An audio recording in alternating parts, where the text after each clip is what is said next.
கடந்த ஆண்டு ஆகஸ்ட் மாதம் தமிழ்நாடு முற்போக்கு எழுத்தாளர் சங்கத்தின் சனாதன தர்மம் ஒழிப்பு மாநாடு நடைபெற்றது.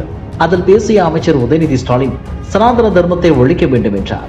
ஆனால் சனாதன தர்மத்தை பின்பற்றுவோரை இனப்படுகொலை செய்ய வேண்டும் என உதயநிதி ஸ்டாலின் பேசியதாக பாஜக பொய்யான தகவலை பரப்பியதால் பெரும் சர்ச்சையாக நாடு முழுவதும் வெடித்தது.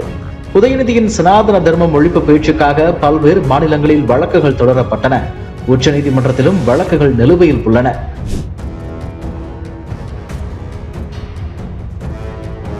கர்நாடக மாநிலம் பெங்களூரு நீதிமன்றத்தில் உதயநிதி ஸ்டாலின் பேச்சுக்கு எதிராக சமூக ஆர்வலர் பரமேஷ் பொதுநலன் வழக்கு தொடர்ந்திருந்தார்.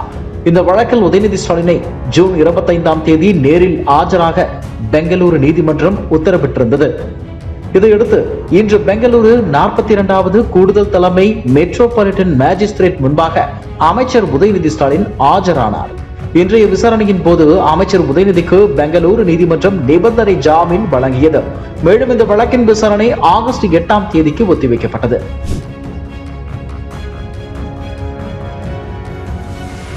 சென்னை மாநாட்டில் சனாதன தர்மம் ஒழிப்பு குறித்து அமைச்சர் உதயநிதி பேசும்போது, சனாதன ஒழிப்பு மாநாடு என்றால் நீங்கள் போட்டீர்கள், சிலவற்றை நாம் ஒழிக்கத்தான் வேண்டும், எதிர்க்க முடியாது.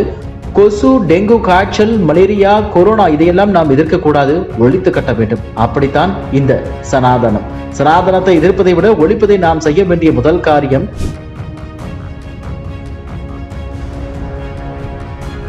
இந்த வகையில் உதயநிதி ஸ்டாலின் பேசியது பெரும் சர்ச்சையாக வெடித்திருந்தது.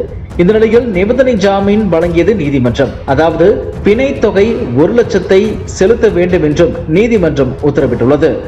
இதுபோன்ற செய்திகளை மேலும் தெரிந்து கொள்ள எங்களது யூடியூப், ஃபேஸ்புக் மற்றும் ட்விட்டர் ஆப்களை சப்ஸ்கிரைப் செய்யவும்.